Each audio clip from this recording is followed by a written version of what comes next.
Alright, I'm making a video on the Fire Giant Sanguine exploit bug game mechanic, whatever you want to call it. It's going to be a bit last minute because I'm getting a bit pissed off people are getting it wrong. I'm going to be going over the Fire Giant, how it works, the game mechanic, the bug, and then my opinions. The clips below I'm going to scatter throughout. I'm going to put links in the description showing when they've done it, in the PK tournament, in the games yesterday. So the first thing to go over is the attacks and how Fire Giant works. So Fire Giant has 5 attacks. He has a Cleave and a Flaming Boulder, which are the same ability. One is ranged and one is melee, and that will differ depending on the range at which you pull Fire Giant.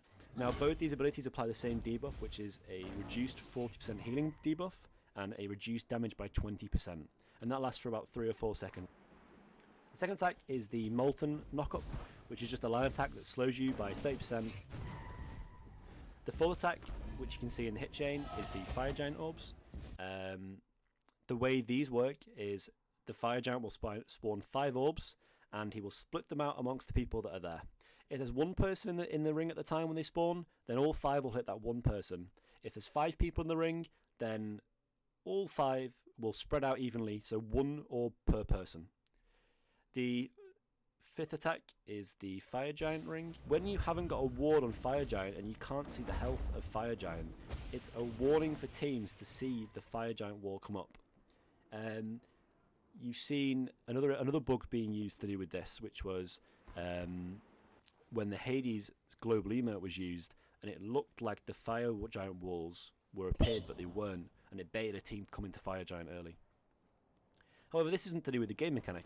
This isn't to do with the bug, sorry. This is actually a game mechanic, and this is really cool. So the next thing we'll talk about is the game mechanic. As you can see on screen, here are the normal Fire Giant pull and the Sanguine Fire Giant pull. You can read through them on your own with the advantages and disadvantages, along with the normal hit chain. And the boxes indicate when Netroid leashes the Fire Giant by stepping outside of the ring. What Netroid's been doing is he's leashing the Fire Giant as the orbs spawn, so they don't do any damage because they dissipate. You know, no one's in the ring, so they just disappear. And the Fire Giant will gain 10% of its health back. However, it will interrupt the cycle and start it again from the start, which is 2 ranged autos or melee autos, 1 knockup, and then 2 other ranged or melee autos. And he keeps that cycle of 5 attacks going over and over. By leashing the Fire Giant as the orbs spawn, you stop the molten pulls, the knockup, and the ring spawning. So it takes a little bit of a longer time to do Fire Giant, but you're avoiding damage from 3 out of the 5 attacks. You're removing the warning of Fire Giant ring from enemies. So it's a really clever use of mechanics, and that is not a problem for most people. And that's not what the pros are complaining about. Netroid is standing in a specific place, which isn't too difficult, but no one knew about it. He's standing on the edge of the Fire Giant where the ring spawns, and the orbs are doing 0 damage. So this is a bug that only works with one person being in the ring and standing right on the edge. Very deliberate, definitely on purpose, and definitely done before. For example, in the PK tournament, he took 0 damage there from the orbs as well. This should have been reported. It's not on purpose. Everyone knows about resetting the hit cycle on Fire Giant. People just haven't done it before, or people haven't used it effectively like Sanguine did in their game. However, on the rules, in the SPL, in the SNL, in the SEC, whatever you want to play in, any competitive, if you know a game-breaking bug, you have to let Hi-Rez know. You have to let the devs know.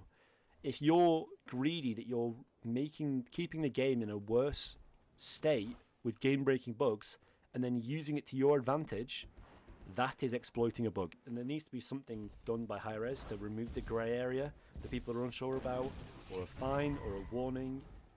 I don't think a DQ is appropriate. I don't think a replay of the set is appropriate, because let's be honest, Sanguine we're going to 2-0 SSG anyway. But I think it's the precedent of how bugs are handled in the game and what's the ruling on them. I mean, this is a professional league. You don't do this, come on.